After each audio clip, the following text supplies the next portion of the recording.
میرا نام سجاد تھا اور میں 26 سال کا ہونے والا تھا، لیکن اب تک میرے لیے کوئی اچھی لڑکی نہیں مل سکی تھی۔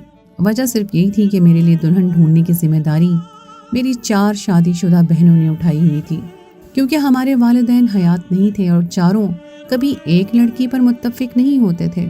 کسی ایک کو جو لڑکی پسند آتی وہ باقی 3 کی نظر میں بالکل بھی میرے لائق نہ ہوتی، اور اسی طرح یہ سلسلہ پچھلے 4 سال سے چلتا آ رہا تھا، لیکن اب تک میرا رشتہ نہیں ہو سکا تھا۔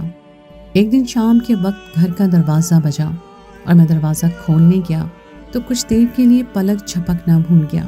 میرے آگے ایک بہت ہی حسین لڑکی ہاتھ میں پلیٹ لیے کھڑی تھی اور اس کی بڑی بڑی آنکھیں اور سطبہ ناک اس کے چہرے پر نمایاں تھی۔ وہ بہت ہی میٹھی سی آواز میں کہنے لگی کہ ہم نئے نئے آپ کے پڑوس میں آئے ہیں اور یہ کھانا میری اماں نے بھجوایا ہے۔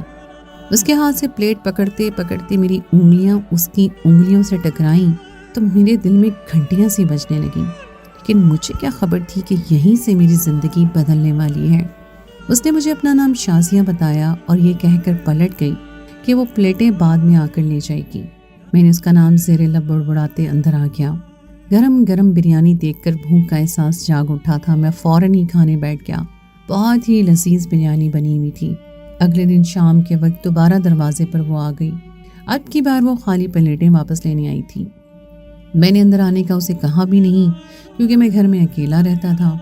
اسی لیے میں نے دروازے پر کھڑے اس کا نام پوچھا تو اس نے شرماتے ہوئے بتایا کہ اس کا نام شازیہ ہے۔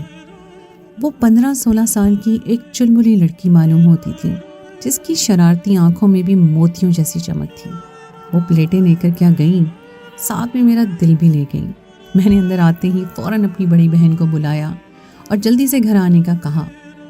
میری بات سن کر وہ پریشان ہو گئیں اور باقی تینوں کو بھی اپنے ساتھ جمع کر کے لے آئیں۔ وہ چاروں قریب قریب رہتی تھیں اور ہر بات پر ایک جگہ جمع ہو جاتی تھیں۔ چاروں کو ایک ساتھ دروازے پر دیکھ کر میں نے سر پکڑ لیا۔ مجھے یقین تھا کہ اونٹ کسی کروٹ نہیں بیٹھنے والا۔ وہ چاروں پچھلے 4 سالوں میں ایک لڑکی بھی پسند نہیں کر پائی تھی، اب میری پسند پر کیسے راضی ہوتی؟ چاروں پریشانی کے عالم میں پوچھنے لگیں، خیریت تو ہے نا سجاد؟ تو نے اتنی اچانک میں بلا لیا؟ اب میں اپنی بڑی بہنوں کو کیا بتاتا کہ میں نے ان کے لیے بھابھی پسند کر لی ہے، اور وہ بھی بس ایک نظر میں؟ ان کے بار بار اصرار پر بڑی مشکل سے میں نے انہیں شازیہ کے بارے میں بتایا۔ اس کے بعد وہ ایسے ایسے سوال پوچھنے لگی جن کا جواب میرے پاس بالکل بھی نہیں تھا۔ میری بڑی بہن کہنے لگی، شادی کے لیے حسب نسب اور خاندان دیکھنا بہت ضروری ہوتا ہے۔ ایسے کیسے تو نے ایک ہی نظر میں لڑکی پسند کر لی اور شادی کی بات کر رہا ہے؟ میں نے آپا سے کہا کہ پہلے وہ مجھے نظر میں پسند آ گئی ہے اور میں اسی سے شادی کرنا چاہتا ہوں۔ میں جانتا تھا اگر یہ فیصلہ میں نے ان چاروں پر چھوڑا تو میری شادی کبھی نہیں ہو سکے گی۔ آپا کہنے لگی کہ پہلے میں ملنے کے بہانے ان کے گھر جاؤں گی اور پھر ہی رشتے کے حوالے سے کوئی فیصلہ کروں گی۔ آپا کی بات سن کر میں راضی ہو گیا۔ آپا فوراً ہی ان کے گھر چلی گئیں اور جب واپس لوٹ کر آئیں تو ان کا چہرہ اترا ہوا تھا۔ کہنے لگی کہ لڑکی تو بہت ہی اچھی ہے لیکن عمر میں چھوٹی ہے اور وہ لوگ ہماری برابری کے نہیں ہیں۔ رشتے اگر اپنی برابری میں کیے جائیں تو نبھانا آسان ہوتے ہیں۔ لڑکی اور اس کے گھر والے پڑھے لکھے بھی نہیں ہیں۔ میں نے ناراضگی کا اظہار کرتے ہوئے آپا سے کہا کہ یہ سب پرانے زمانے کی باتیں ہیں، ایسا کچھ نہیں ہوتا۔ ویسے بھی مجھے لڑکی رخصت کروا کر لانی ہے، خود ان کے گھر جا کر نہیں رہنا۔ میرا رویہ دیکھ کر میری چاروں بہنیں سمجھ گئیں اب ان کی کوئی بھی بات مجھ پر اثر کرنے والی نہیں ہے، اسی لیے آپا نے خود ہی رشتہ ڈال دیا۔ اور حیرت کی بات یہ تھی کہ بنا ہمارے بارے میں جانے ہی ان لوگوں نے فوراً ہاں کر دی تھی۔ میں 4 بہنوں کا اکلوتا بھائی تھا۔ میری بہنوں نے میری شادی میں کوئی کسر نہیں چھوڑی تھی اور اپنی آنے والی بھابھی کے لیے خوب تیاریاں کی تھی۔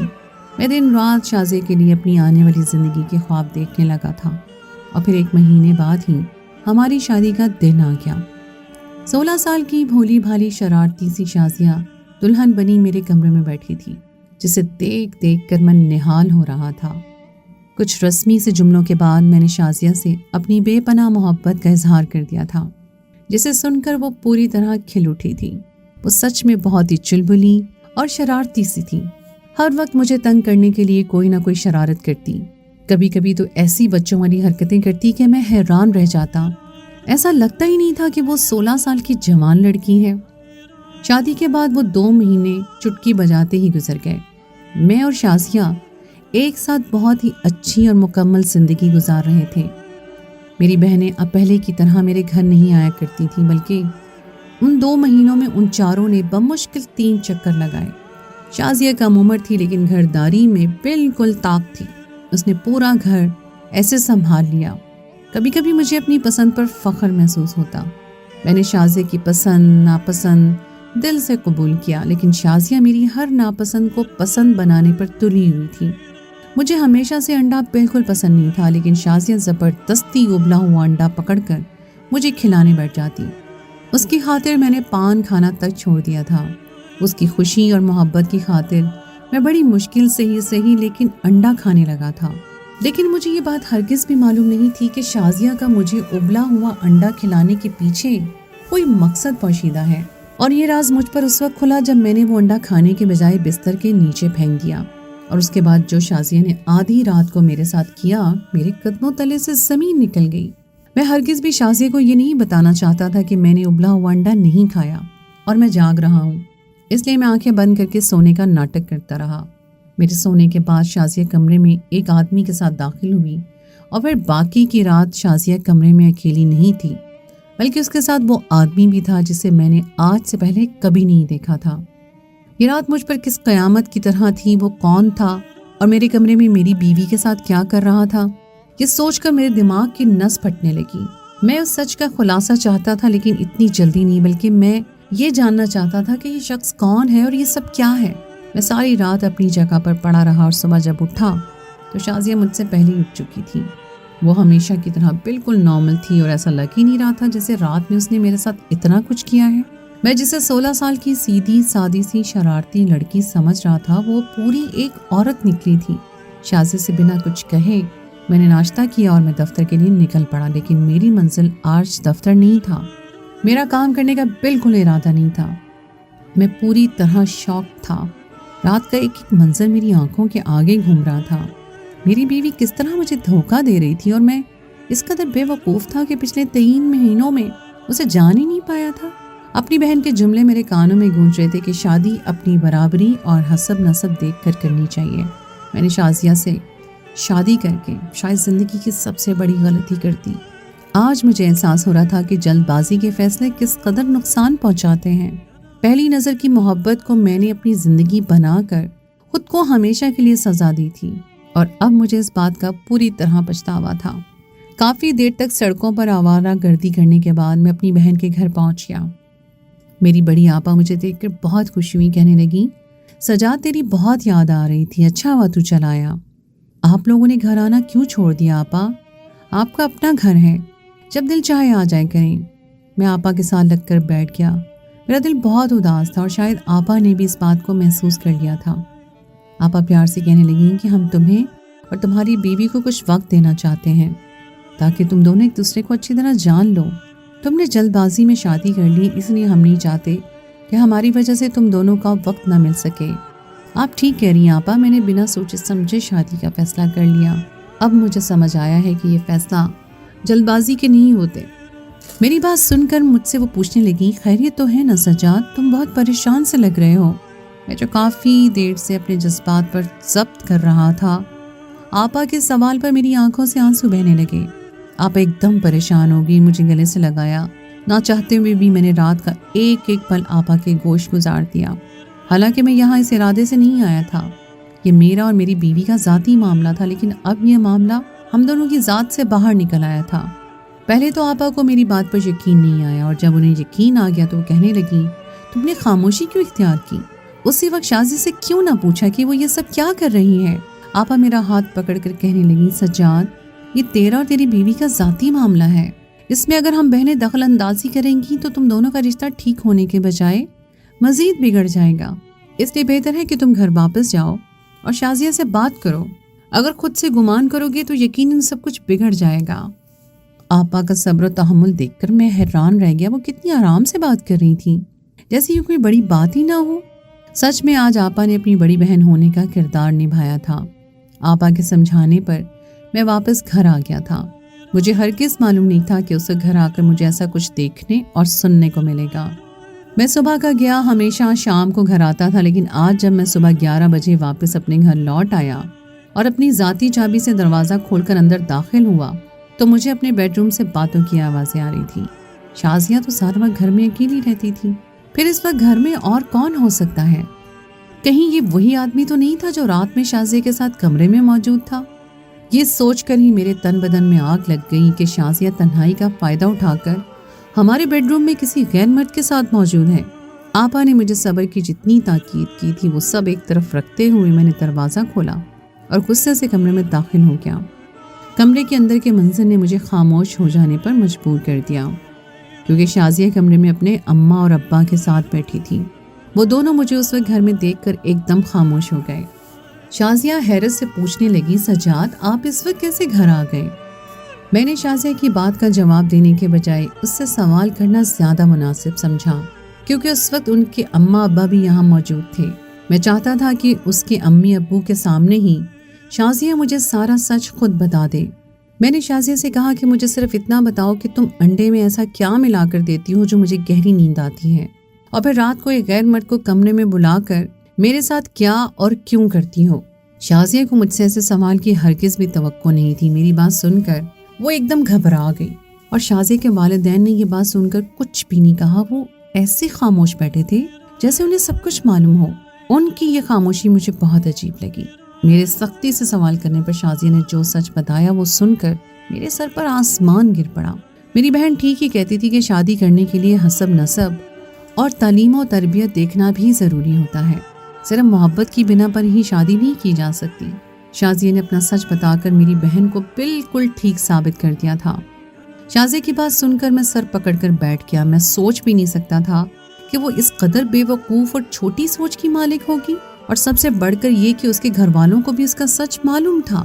شازیہ میرے قدموں میں بیٹھ کر مجھ سے معافی مانگ رہی۔ وہ کہہ رہی تھی کہ یہ سب اس نے ہم دونوں کی بھلائی کے لیے کیا، لیکن مجھے اس میں ہماری بھلائی کہیں نظر نہیں آ رہی تھی۔ اگر میری آپا مجھے صبر کا درس دینے کے بجائے شازیہ کے خلاف بھڑکا دیتی تو شاید میں بنا سوچے سمجھے ہی شازیہ کو طلاق دے دیتا، کیونکہ میں نے خود رات کو اسے غیر مرد کو اپنے کمرے میں لاتے ہوئے دیکھا تھا۔ شازیہ کے بار بار معافی مانگنے اور اپنی غلطی کا اعتراف کرنے پر میں نے اسے معاف کر دیا، کیونکہ وہ کم عمر تھی اور تعلیم یافتہ بھی نہیں تھی، شاید اسی لیے اتنی بڑی غلطی کر گئی تھی۔ میں نے شازیہ سے سختی سے کہہ دیا کہ آج کے بعد وہ ایسی کوئی غلطی نہیں کرے گی۔ میں نے شازیہ کے ماں باپ کو بھی بہت کچھ سنا ڈالا، کیونکہ انہوں نے ہی اپنی بیٹی کو اس غلط کام کے لیے اکسایا تھا۔ وہ دونوں شرمندہ سے سر جھکائے کھڑے تھے اور کہہ رہے تھے کہ ان سے بہت بڑی غلطی ہو گئی ہے۔ میں نے صاف صاف شازیہ سے کہہ دیا کہ ہمارے معاملات میں آئندہ کسی کو شریک کرنے کی ضرورت نہیں، تمہارے والدین کو بھی نہیں۔ شازیہ نے فوراً ہی مجھ سے وعدہ کر لیا اور مجھ سے بہت محبت کرتی تھی۔ شازیہ کے والدین مجھ سے معافی مانگ کر چلے گئے تھے، انہیں بھی اپنی غلطی کا احساس ہو گیا تھا۔ اس واقعے کو سال گزرنے والا ہے، لیکن اب بھی میں یہ سوچ کر کبھی کبھی حیران ہو جاتا ہوں کہ شازیہ اتنی بڑی بے وقوفی کر سکتی تھی۔ اس نے مجھے بتایا تھا کہ وہ انڈا جو مجھے کھلاتی تھی وہ دراصل دم کیا ہوا انڈا تھا جو اسے ایک عامل بابا پڑھ کر دیتے تھے۔ شازیہ اس ابلے ہوئے انڈے پر کالی مرچ کے ساتھ ساتھ تھوڑی سی بے ہوش کر دینے والی دوا بھی چھڑک کر مجھے کھلایا کرتی تھی۔ وہ انڈا کھا کر جب میں بے ہوش ہو جاتا، عامل بابا ہمارے گھر آتے اور میرے پاس بیٹھ کر مجھ پر پڑھائی کرتے۔ عامل بابا نے شازیہ کو 40 دن کا یہ عمل بتایا تھا جسے کرنے میں پوری طرح میں شازیہ کا غلام ہو جاتا اور ہم دونوں کی اولاد بھی جلدی ہو جاتی اور شازیہ کے قدم میرے گھر میں ہمیشہ کے لیے مضبوط ہو جاتے۔ شازیہ کی اماں نے شازیہ سے کہا تھا کہ تمہاری 4 شادی شدہ نندے ہیں، وہ تمہیں تمہارے گھر میں کبھی خوش نہیں رہنے دیں گی، اس لیے تم جلد سے جلد اولاد پیدا کرو اور اپنے شوہر کے گھر میں اپنے قدم مضبوط کر لو۔ اس کے والدین جعلی پیروں، فقیروں اور جعلی عاملوں کے چکر میں پڑے ہوئے تھے، اور ایسے ہی ایک عامل کے ذریعے وہ لوگ مجھ پر بھی قابو چاہتے تھے۔ اس عامل نے مجھے قابو کرنے کے عوض 20,000 روپے شازیہ کے گھر والوں سے وصول کر لیے تھے۔ وہ ذرا سا خون اور پانی مجھ پر ڈالتا جاتا اور پتہ نہیں کیا کچھ پڑتا۔ شازیہ نے یہ سب کچھ میری محبت کے لیے کیا، اور یہ جان کر میں نے اپنا سر پکڑ لیا تھا۔ میں تو پہلے ہی اسے بہت محبت کرتا تھا، اور میری بہنیں بھی خود ہم دونوں کو ایک ساتھ خوش دیکھنا چاہتی تھیں، اس لیے انہوں نے ہمارے گھر آنا بھی کم کر دیا تھا۔ لیکن شازیہ اور اس کی ماں کے دماغ میں نہ جانے کیوں میری بہنوں کو لے کر بہت سے خدشات بھرے ہوئے تھے۔ اگر شازیہ اور اس کے گھر والے پڑھے لکھے اور سمجھدار لوگ ہوتے تو کبھی ایسی بے وقوفی نہ کرتے۔ میں تو یہ سوچ کر ہی کام کیا تھا کہ اگر وہ عامل کبھی میری بے ہوشی کا فائدہ اٹھا کر کوئی غلط حرکت کر جاتا تو پھر شازیہ کا کیا ہوتا؟ میں شازیہ کا سچ جانے بنا ہی اسے طلاق دے دیتا تو وہ کیا کرتی؟ اور یہی بات میں نے شازیہ سے بھی پوچھی۔ میرے سوال پر وہ سر جھکا کر رہ گئی، کیونکہ اس بے وقوف سی لڑکی نے کبھی اس بارے میں سوچا ہی نہیں تھا۔ بہرحال اب شازیہ کو پوری طرح عقل آ گئی تھی اور اسے میری محبت پر بھی یقین ہو گیا تھا۔ کسی بھی مرد کے دل میں جگہ بنانے کے لیے صرف اولاد کا ہونا ضروری نہیں ہے، بلکہ عورت اپنی محبت اور وفاداری سے بھی مرد کا دل جیت سکتی ہے۔ رہی بات نندوں کی، تو اس دنیا میں ساری نندیں ہی خراب نہیں ہوتی، بلکہ کچھ میری بہنوں جیسی بھی ہوتی ہیں جو اپنے بھائیوں کی خوشی کے لیے خود ہی ان کے گھر سے کنارہ اختیار کر لیتی ہیں۔ رشتوں کے مضبوط ہونے اور جڑنے سے پہلے ہی اگر ان کے بارے میں منفی سوچ رکھی جائے تو رشتے کبھی مضبوط اور کامیاب نہیں ہو سکتے۔ تو دوستو، یہ تھی میری آج کی کہانی۔ امید ہے آپ کو آج کی کہانی پسند آئی ہوگی۔ کہانی اچھی لگے تو اس کو لائک ضرور کیجیے، اور اگر آپ نے ابھی تک میرے چینل سنو ذرا کو سبسکرائب نہیں کیا تو اس کو فوراً کر لیجیے، ساتھ ہی لگے بیل کے بٹن کو پریس کر دیں تاکہ آپ کو میری آئندہ آنے والی کہانی کا نوٹیفیکیشن فوراً مل جائے۔ اگلی کہانی تک کے لیے مجھے دیجیے اجازت۔ خدائے پیمان۔